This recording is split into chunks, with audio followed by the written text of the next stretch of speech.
All right, ladies and gentlemen. All right. This is Chris Featherstone, Pancakes and Power Stamp Show. I'm really excited about this interview. I am with all interviews, but I'm really excited about this interview. This person is really an unsung hero in the state of professional wrestling. He is he is the master of the back pat, and he's also very instrumental in making a lot of people look really good. And I think he's really an unsung hero in the state of professional wrestling. And I bet you, and I'm sure that a lot of you think so as well. He's just as popular as the rest of them, and he just an unsung hero, like I said. Barry Horowitz, how are you tonight, sir? I'm doing great, Chris. This is an honor to be on Pancakes and Power Slams. I mean, this is the first. I'm looking forward to it. I'm hyped up. I'm geared up. Awesome, man. That's great. Before we start talking into wrestling, man, you've got some things going on, some projects going on in your life right now. Let the listeners know about it. Yeah, sure. Well, Mr. Technical's got a lot, because he's technically speaking, by the way. Yeah, absolutely. I like to use my platform. I don't want to get on a soapbox and be a copycat, or I'm just trying to use my platform as far as the coronavirus. It's simple, folks. You just wash your hands and stay away from one another. And in the state of Florida, what we're doing is, instead of touching or anything, we're honking our horn and saying, "Be happy." Nice. And that's the best thing you do, because in the reality of this, it's easier said than done. Things could be much worse. That's right. I'm talking to Chris right now on Pancakes and Power Slam. We're having a good time here. Things could be worse. No electricity. We could be doomed. We could be buried alive. So I just want to go there and just put my input that I want, I hope everybody does well, survives, gets your tests, and do what you're told, do what the president says, and let's continue life Amen. In a good manner. Absolutely. And that's all I wanted to touch on that. And as far as myself going, I've just been doing meet and greets and private seminars and teaching amateur and professional wrestling. I'm seeking a coaching position with one of the name brand federations. Mm-hmm. I'm hoping that's going to work out for me. That's my forte. I Yeah. really like doing that, and basically teaching the way I was taught how to wrestle. Yeah. And also, you can find me on Facebook. I'm all over the place. You can go to ProWrestlingTees.com. I got 4 brand new shirts there. Nice. I'm also on CelebrityVM.com. Now, folks, I want you to know, this all costs money, it's obvious, but times are tough right now, so don't worry about that. I just want my fans to know I've got these products. Don't go out and bankrupt yourself. Right now, it looks like the shortage is toilet paper, paper towels. Let's worry about our families and food and water. When you got time and this clears, if you want a t-shirt, you want to buy one, or you want to do a celebrity shout-out, your birthday or something, then do that. I'm Nice. just publicizing. I'm not trying to pump sales here. Yeah. So I just wanted, people to know that. And like again, you can check my Facebook. There's a lot of meet and greets coming up, a bunch of them. Some were canceled, unfortunately. The New England Pro Wrestling Hall of Fame in July was canceled, and I was inducted into that. And I'll be at the gathering in Charlotte. I think that's in August. Mm-hmm. I think it's all over the internet, my schedule, and also my Facebook. It'll keep you up to date on everything like that. Nice. I just wanted my fans to know all you got to do is you punch in my name and it'll go to everything. Also WWE.com and issues of that nature. Nice. Awesome stuff, man. That's great. Yeah, absolutely. So, speaking of coronavirus, you live about 20 minutes from Tampa, right? I live about a half hour from Tampa, the airport, yeah. Okay. I'm from St. Petersburg originally. Went to school there, wrestled at FSU.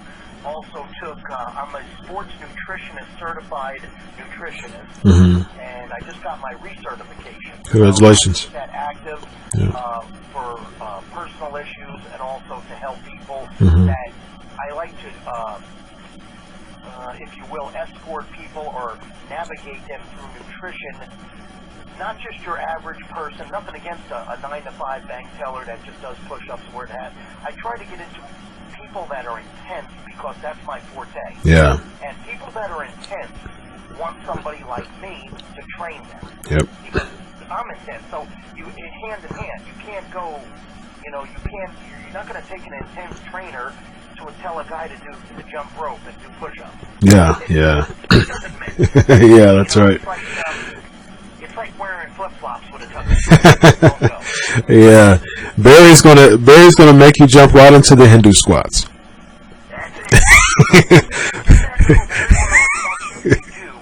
As Malenko said, you do 500 Hindu squats in under 15 minutes, you're in friggin' shape. There you go. Absolutely. Yeah. I've seen Ric Flair do that, by the way. Really? Yeah. I've seen Jody Malenko do that. I've seen Carl Gotch do that. Wow. So, Yeah. and I'm talking every young boy and every Japanese wrestler in all Japan, the Giant Baba's organization, all of them did that and paid their dues. Yep, absolutely.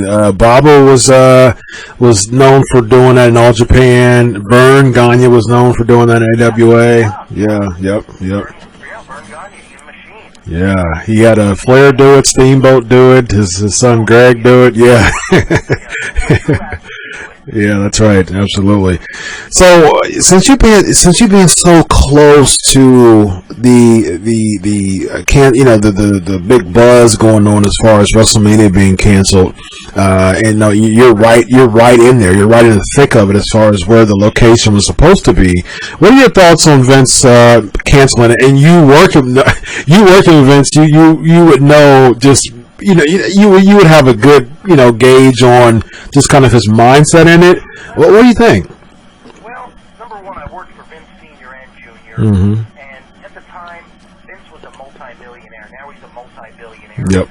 I don't know if I agree with this. I mean, you want to satisfy your fans, your true fans. I think sometimes, hey, they did it in the Oscars. It's happened in the Oscars. It's happened in a lot of things bigger than WrestleMania. Yeah, that's true. Super Bowl and whatnot.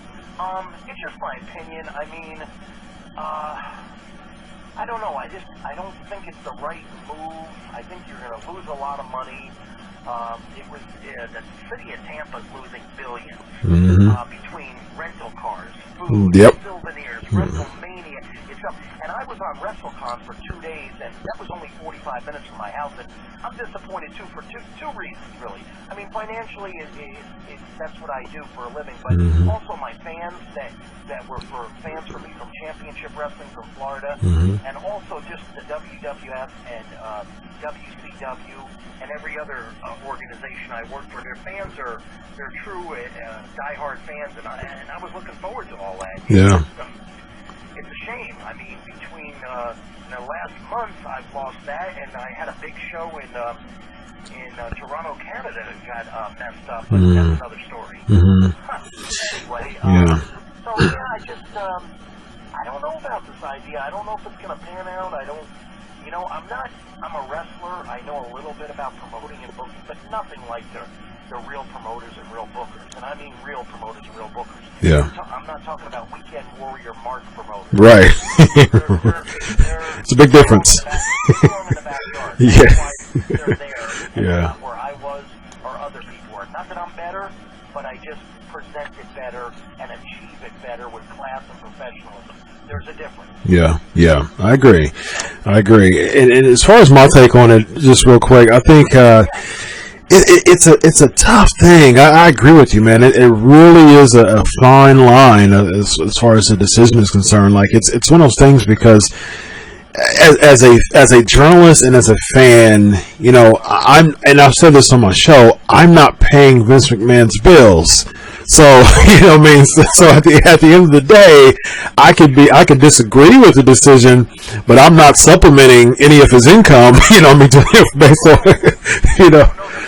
Exactly. This is big. It's huge. And they made a big deal out of the Tampa one, more so than some of the others, because I think this is the first time Raymond would have been sold out. I mean, it's the home of a lot of people besides me and Brian Blair, Steve Kern, and a lot of other people that are true Floridians, but the main one is Hulk Hogan. I mean, It really is, because they recently had a WWE Network special about FCW, about Florida Championship Wrestling, and it just really fits into the narrative of Tampa. You know what I mean? Like, it really could have done all that. It's really tough. Here's a few things. I think of it on both sides. One, we're not paying for Vince, and so if he decides to keep it on a certain day, obviously there's some extensive thought that comes into it, as far as is this going to be a loss compared to this? It's going to be a loss right now. Right now the estimation, I recently did a piece on it, right now the estimation for WWE alone, not the city of Tampa, because we're talking about from people spending money, outsiders, from potentially Tuesday or Wednesday to the following Monday or Tuesday. So you're almost a full week of just visitor money just thrown out the window, and then so it's a tough deal. But as a fan, I think of it like, man, this really hurts. Having an empty arena really hurts crowning moments like Drew McIntyre. Like, he's worked his butt off. He got let go. He branded himself outside of WWE, which is even tough to do. It's tough to do a lot of times.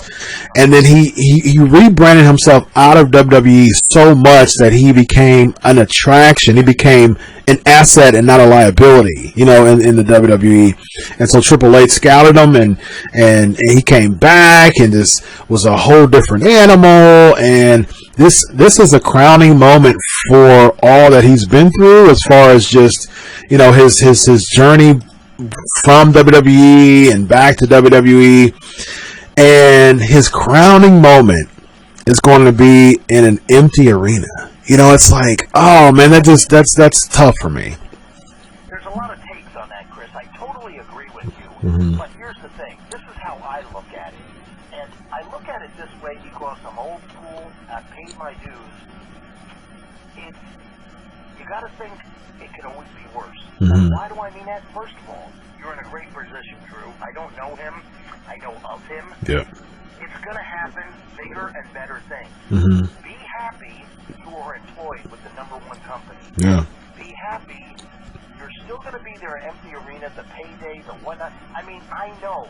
Yeah, you'd rather. I've been there, done that. Mm-hmm. I understand that. Not maybe at that magnitude, but things could be worse. And what could be worse?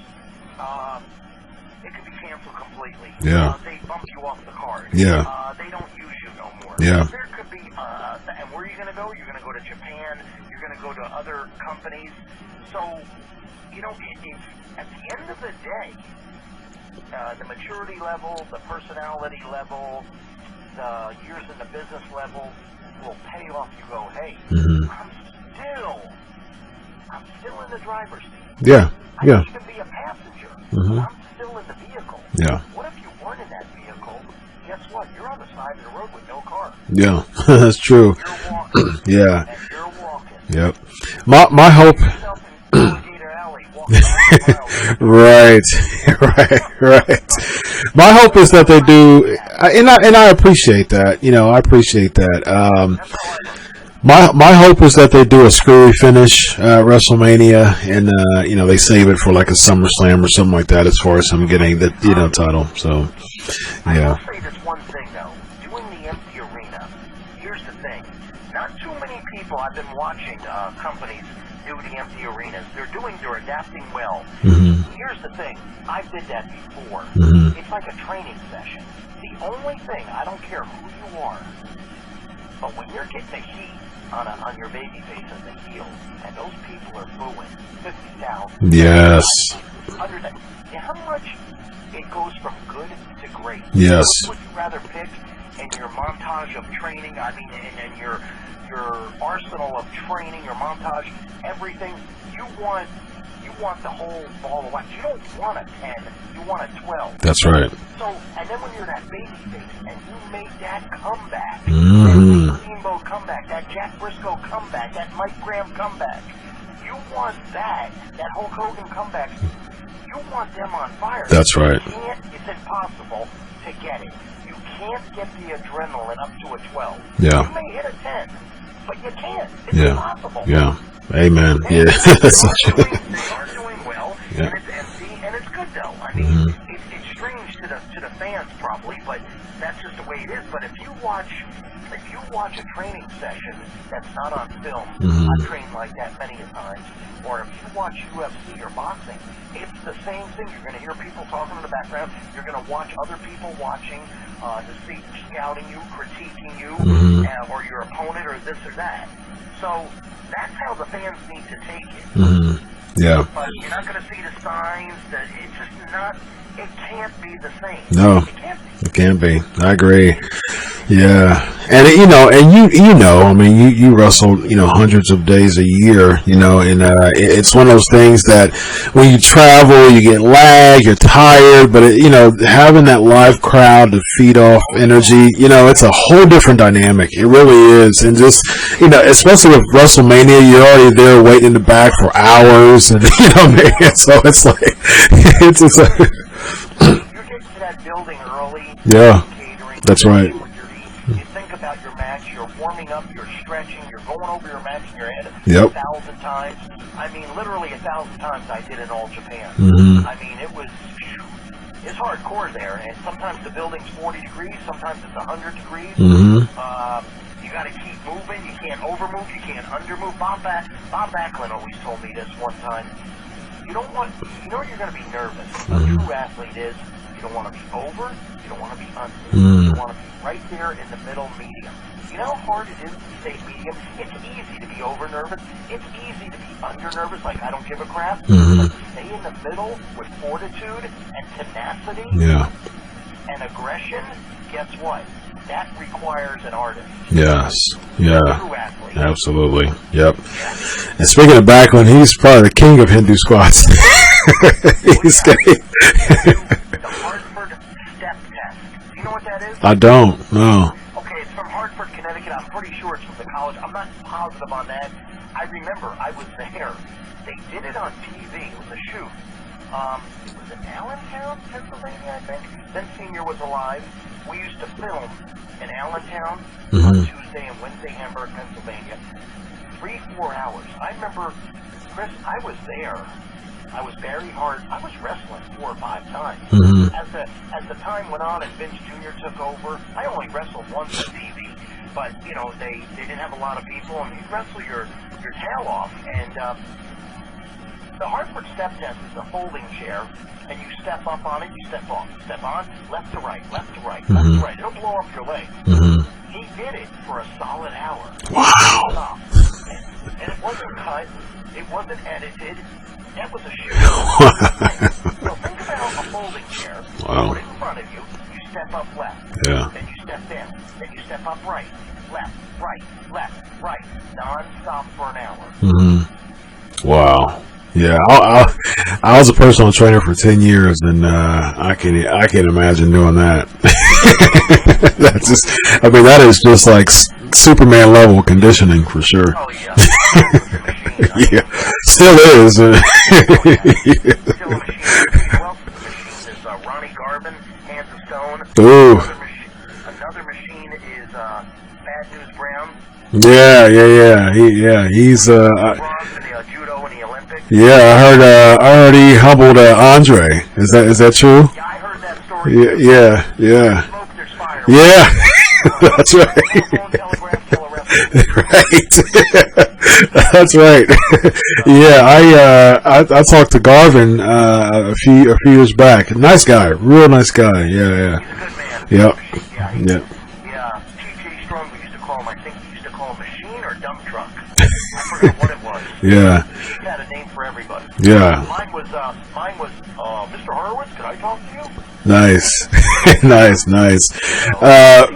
Along those lines, from your experience, which is decades, who were among some of the toughest guys that you've seen just backstage and just from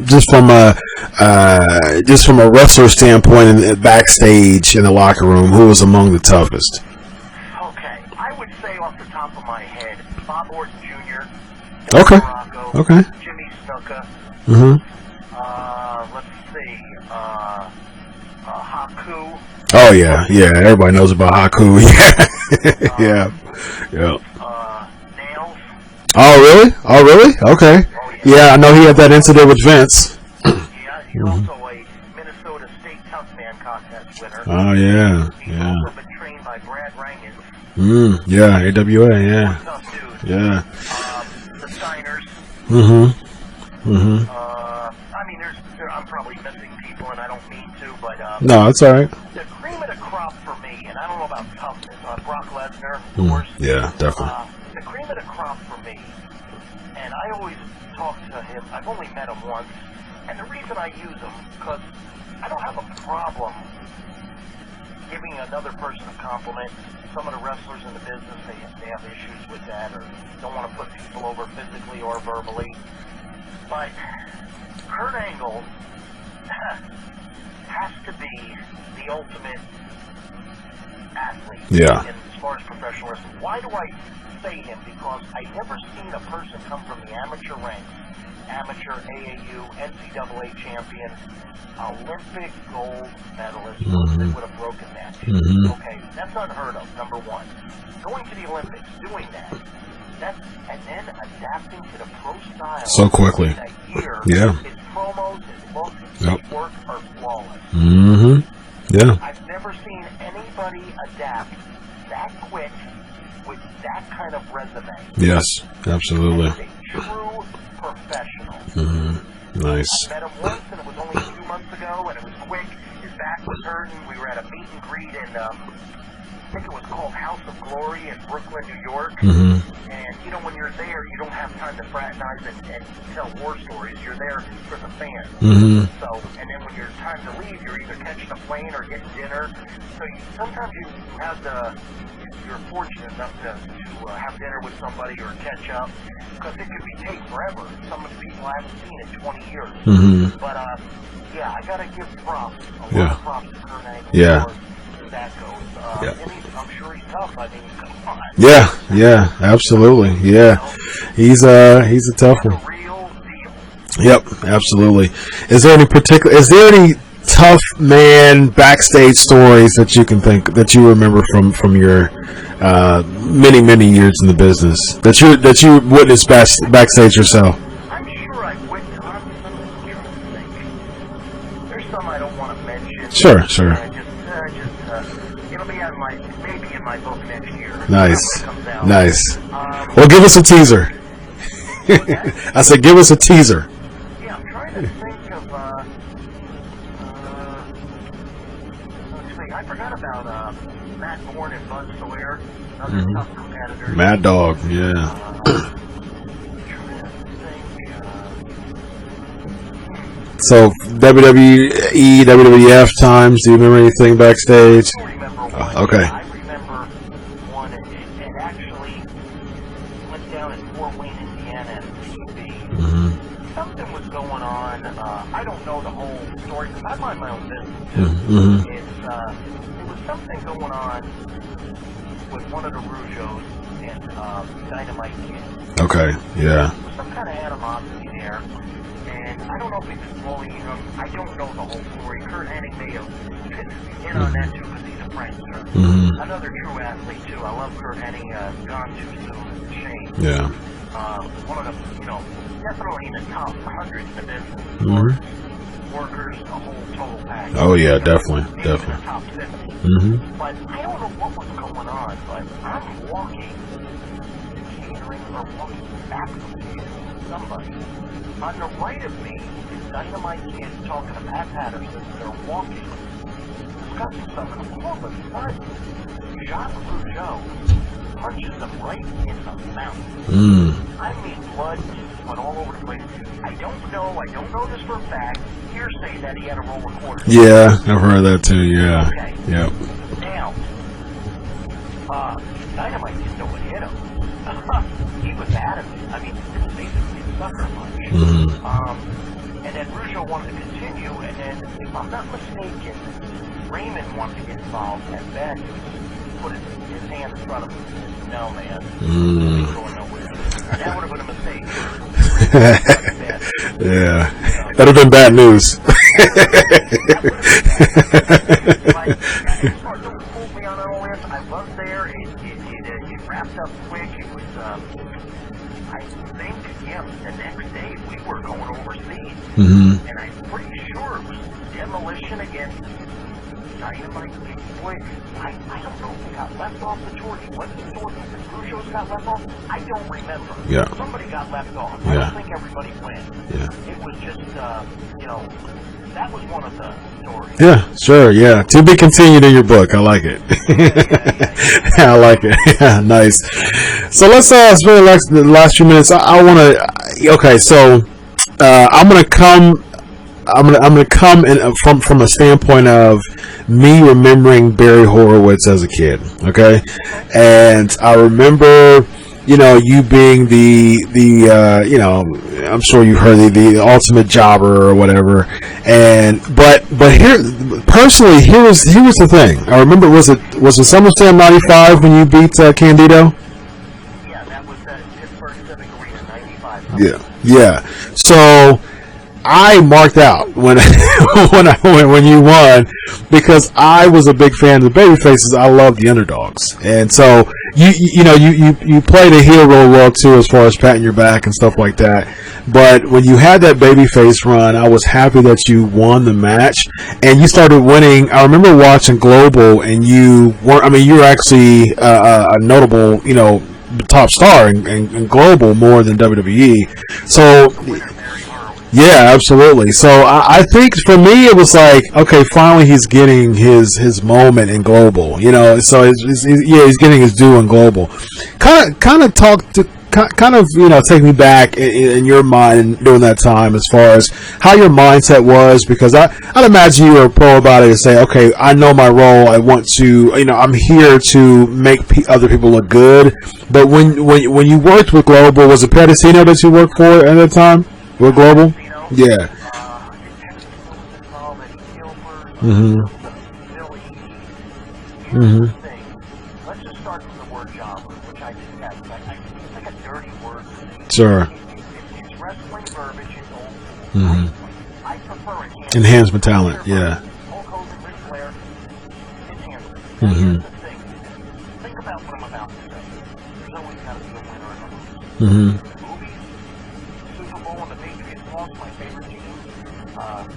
Unfortunately, sorry about that. I can't stand the Patriots. You think so? No, not really. Yeah. They're I refuse to wear my Buccaneer gear and be a Buccaneer fan when I'm sorry, but he's a backup. Yeah, that's true. Yeah. Here's an example what I'm giving you. He made the NFL. He made the Combine. He did this. Not everybody could be Shawn Michaels. That's true. Hulk Hogan. Some of those guys don't even deserve that. Yeah. That's true. Sorry. Yeah, you okay? You need some water?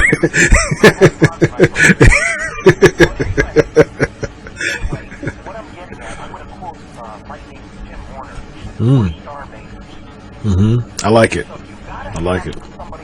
if somebody doesn't get a guy over properly, if I don't get Bret Hart over properly, he's not going to go. That's true. But if you got, back in the day, there was, if you want to call them jobbers, these were guys that weren't in shape. You could tell their ring attire, they had the job face on, everything. Yeah. They worked once a week, they had a full-time job. Yeah. Now, there's a difference. I've seen Brad Armstrong, Tim Horner, Steve Armstrong, Tracy Smothers, Brady Boone, Sam Houston. You're going to put people over, but when the smoke clears, they go, wow, Barry Horowitz lost to Owen Hart, but that was a hell of a match. Yeah, it was good. It was good, yeah. If you don't believe that, watch the All Elite matches.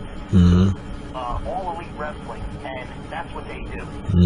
Okay? And you gotta get beat. You gotta get submitted. You can have a screw finish. You can have a legit finish.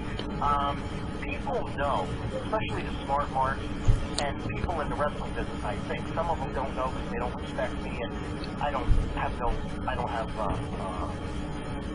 I don't deal with people like that. They're marks if they really think that, you know, that I can't work or do this, or they really think they're the world heavyweight champion. And, you know, like I said, you're really a tough guy. You think you're that good? Once you go to UFC, in about 30 seconds you'll get your ass in. Yeah. Stretched, condensed, and maimed in 30 seconds. I promise you. Yeah. Yeah. You'll realize that you're not as tough as you think you are. Exactly. Yeah. So anyway, do I want this or not? This is my dream. Well, I could refuse to do this and do that, and I wouldn't have gone anywhere.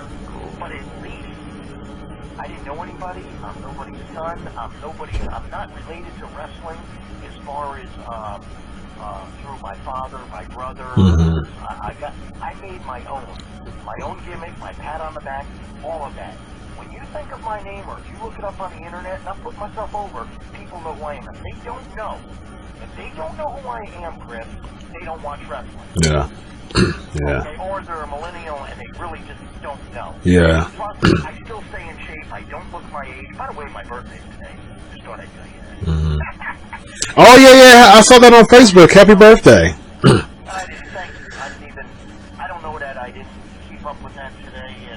But anyway, you got to have a person like me, because I can make somebody, you know, that can't work look like they work. Okay. Yeah. Now the smart marks know that, but I'm even better if you put me in there with a Bret Hart, and Owen Hart, Yeah. and Shawn, somebody accomplished, because okay, the match would have been an 8, now it's going to be a 10. Yeah. And it makes them look better. It makes me look better. See, the bottom line at the end of the day, a lot of guys don't realize, get the match over, not you. Yep. I like it. Say that one more time, so for those who are wrestlers who are listening to this, that they can take note of that. Yeah, you got to get the match over. You need to listen to the veterans. Don't think you know it all, because you don't. Yeah. Because you weren't broken in. Today's the way they're broken in. It took me a year and a half. Not because I'm dumb or slow. I wanted to be with Malenko for a year and a half. 3 days a week in an old mattress factory, 100 degrees in the summer, 40 degrees in the winter, 3 to 4 times a week after a part-time job, and weightlifting, and then be in that ring for 3 hours. Yeah. The first hour was just warming up. Yeah. Squats, Yes, sir. Stretch, getting my arm yanked by Carl Gotch or Boris Malenko or one of his sons. Yeah. So, Wow. I paid my dues in that, and that's the way. I think nowadays, so you don't get an attitude, everybody should be broken in Japan. Yeah. Stay in Japan for a year, then you come back to the States, you'll be humble. We're not going to give you the Southern title in 2 weeks. Yeah. You know, come on. Yeah. You won't, you know. Just because you have a good physique. Yeah. $1 million body with a 10-cent brain. Yeah. When I was a trainer, I loved training the meatheads, because a lot of them had zero conditioning, and I would make them throw up. Yeah. And I'm a meathead myself. It's funny, but I was like, the funny thing is, I would love to do condition training too. Like, I would have this thing called a frisbee workout, and I would work people out with just 2 frisbees. I would say, grab 2 frisbees, and I would do a full body workout with just 2 frisbees. And people would just lift like 300, 325 on the bench, and I'll be like, oh, y'all, come here. And I would take them to like the group exercise room with 2 frisbees apiece, and they would come like passed out. Because there were no conditioning. So yeah, I used to love it.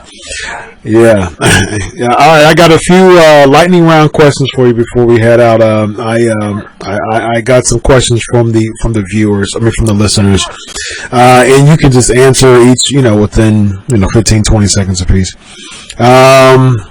Let's see. I've always okay, so your thoughts on a undercard Hall of Fame. So there's already, Lee is asking this question. So there's an undercard, there's undercard people in the WWE Hall of Fame. So there's usually there's usually like the head honcho, like the headliner. and there's like mid cards. Yeah. So, what are your thoughts? I know that you have been kind of campaigning on Facebook, on social media, why you should be in the Hall of Fame. Why should Barry Horowitz be in the Hall of Fame?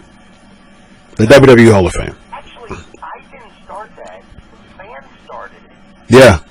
And then I got on it, but I'm not a mark for myself. Mm-hmm. When I think of Hall of Fame, by the way, I think of NFL. Mm-hmm. Okay, I think of that. Where's an actual location?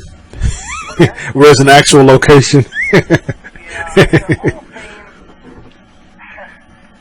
Bob Uecker, he's in the Hall of Fame, or Kid Rock. Come on now, folks. I paid my dues here. Yeah.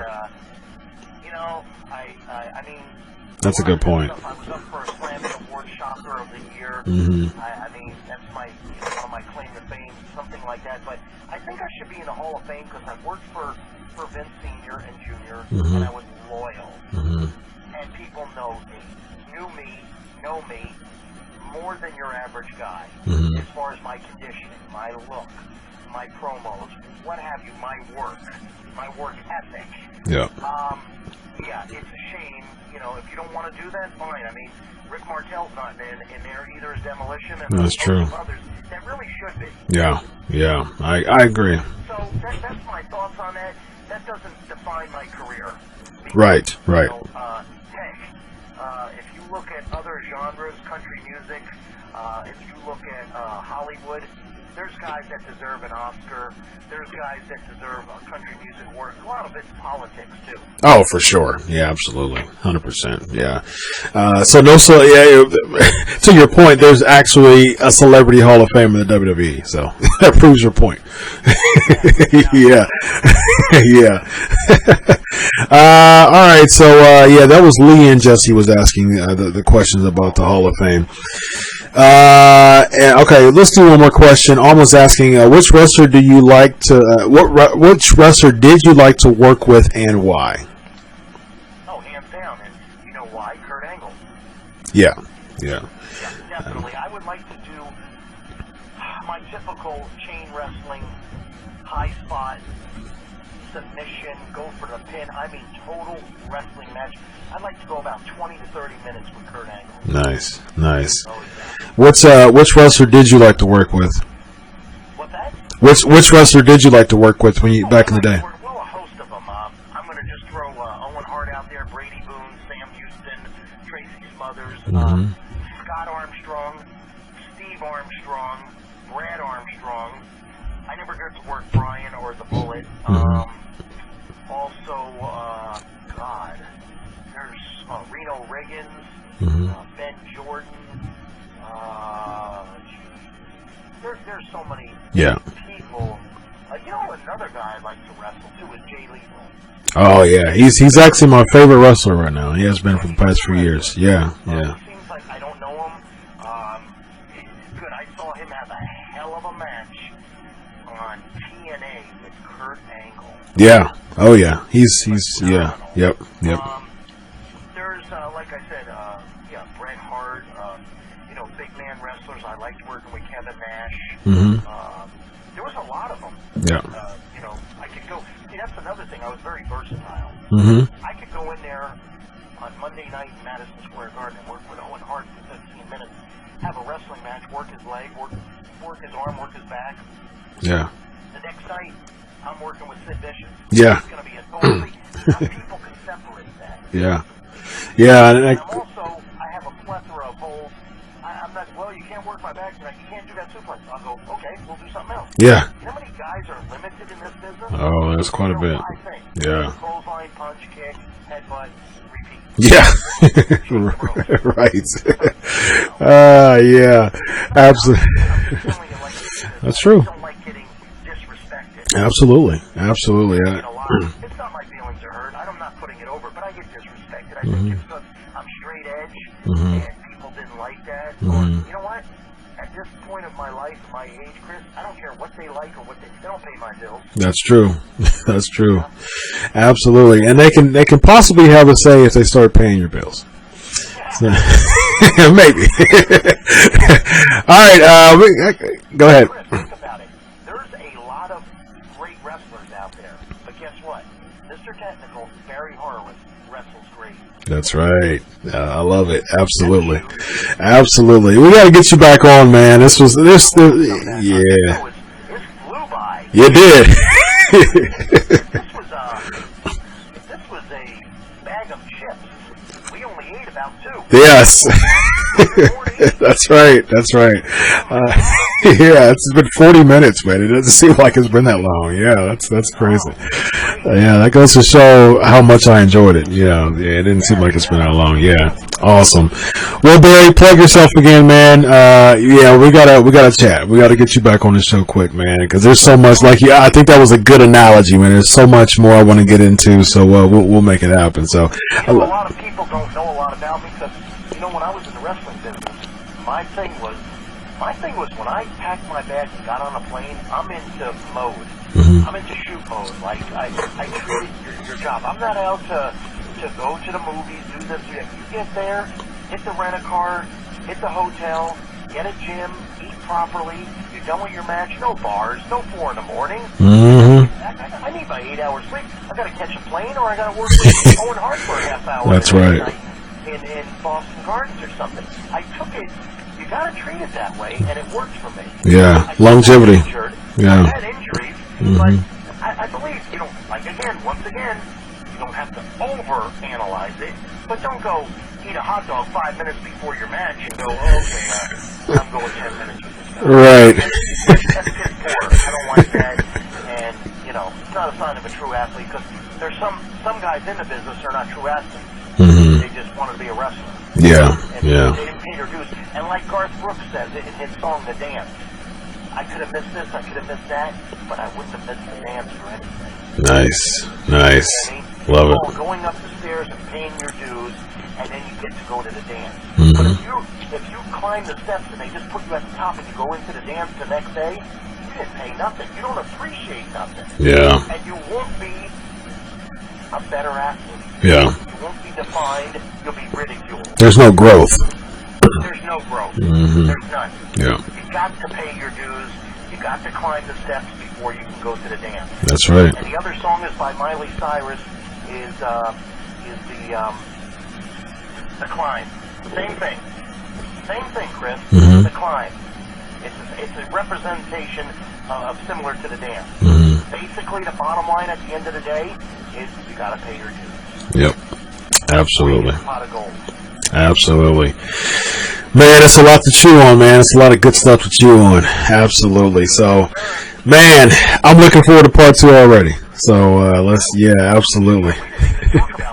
Yeah. 6 days a week, that I do this, that I do that. Yeah. So a bunch of stuff. Yeah, this is great. In fact, I just got back from the gym maybe. Well, I trained at my house today because all my gyms are closed. Mine too, yeah. It's amazing, but I like it though, Chris. I was in Florida. It's 85 every day, sunny for the next 2 weeks. Oh, nice. Chris, I was outside for 30 minutes training in the sun. Then I went in my garage, which is probably 80. Mm-hmm. There's no sun in there, but I was out there an hour and a half doing nothing but reps, stuff like that, because I don't have a full gym access, but I have enough to just keep myself conditioned. Yeah. Which is more important than missing a workout. Because I do that 6 days a week. Mm-hmm. But when I'm in the gym in Florida, I'm in the gym 3 days a week, hardcore with the weights, doing everything from deadlifts to legs to every body part, calves, everything. And then the other 3 days are isometric. Basically, they're calf raises, a lot of crunches, and a lot of old school push-ups. Yeah, absolutely. Every July I have I made this will be my 7th year or 6th year. I have a 8,000 push-up challenge in the month of July. So that's my birth month. So I do over 1,000 push-ups a week, over 1,000 crunches a week. Mm-hmm. That's besides my workout. Yeah. Yeah. That's dessert. Mm-hmm. Yep. My rests are very minimum. They're anywhere from 30 seconds to 60. The only thing I take a minute and a half on is every Monday on my deadlift. Mm-hmm. Minute and a half to 2 minutes. Mm-hmm. Nice. Yeah, gotta be careful with deadlift. Oh, for sure. Yeah, definitely. Cool. Well, let the listeners know where to find you before we close up. Yeah, you find Mr. Technical Barry Horowitz, like I said, BarryHorowitz.com, WWE.com. Just Google my name. There'll be a search. It'll go everywhere. It'll global. It'll go probably to every organization but ECW. Never worked there. I don't think Paul Heyman likes me, but that's okay. Ooh, next time with Barry Horowitz. That's a subject. But that's okay. I don't care. I mean, shit. Shoot. Yeah. But anyway, I got a shout out to all my fans. They're all doing well and staying safe, and my wrestlers that I like. I mean, everybody's good, I hope. And I think he passed away, but I gotta say, the nicest promoter I've ever worked for. There's a lot, but this man is huge in my life. It's Otto One in Austria. CWA? Yeah. Catch? Yeah. Absolutely. You know, he called me for 2 or 3 years to come there, and I always had to turn him down. I was under contract. 1 year he called me, and I wasn't. He flew me down there. Beautiful hotel room, beautiful food. First real cappuccino I ever had in my life. I trained at the gym where Arnold trained at Graz back in the day, and I defeated at the big show. They have a festival, a beer festival with the big thing. Braun Strowman for the title. Wow. You could have heard a pin drop when I submitted him with a no-key finish. Wow. The octopus, yeah. Wow. Now, I came back in 3 weeks and I dropped the belt back to him. But first of all, he's a hell of an athlete. But the thing is, Otto once knew me from maybe WWF. He don't care who I am, what belt I have, what anything. What he cared about is I'm going to be on that plane. I'm not going to be drunk. I'm not going to be this. I'm not going to be that. I'm going to show up on time. I'm going to lace up those boots, and I'm going to give you 180%. And he knew that. Yeah. And I got so much respect for him for respecting me. I mean, he took care of me. He didn't know me from Adam. And it's just incredible. It just, you know, sometimes, you know, you never give up, like I say, and it's a shoot term, but sometimes it does pay off because I could have quit in WWF in 95, 94 and went somewhere else and never got that push with Skip. I just kept on striving. Yeah. And I finally got it. I mean, I was in Royal Rumble. I was in your house matches. I was captain of my team in Survivor Series. Yep. I mean, they did a lot. I mean, every pay-per-view I was on. Yeah. So that's awesome. I like it. I just wish it continued. I'm not trying to be greedy, but I think I could have stayed there another year or so, but it didn't happen. I went to WCW. All right. To be continued. I love it. So we got some WWE talk about. WWE still talked about that push. We got WCW to talk about. So yeah, to be continued, man. It's been an absolute pleasure. I loved it. It was better. I expected high, and it was better than I expected. Well, I'm glad. I appreciate that. I just, and it's not like I mean, I always try, but I don't have to try or put on an act. This is all a shoot with me when I'm talking to you because I've lived it, walked it, talked it, and ate it, and slept with it. Yep, absolutely. For 20 years. Yes, sir. Absolutely. Barry, it's been a pleasure, man. Any last minute shout? Any last minute shout to the listeners right now? No, I just want like I said, my fans and fellow wrestlers and everybody stay safe, have a good life, and you know just keep on trying hard because you know who knows how long we'll be here. And I don't want to be a buzzkill and get on that soapbox because I'm not going to. Just gotta think positive, and things could be worse. Indeed, absolutely.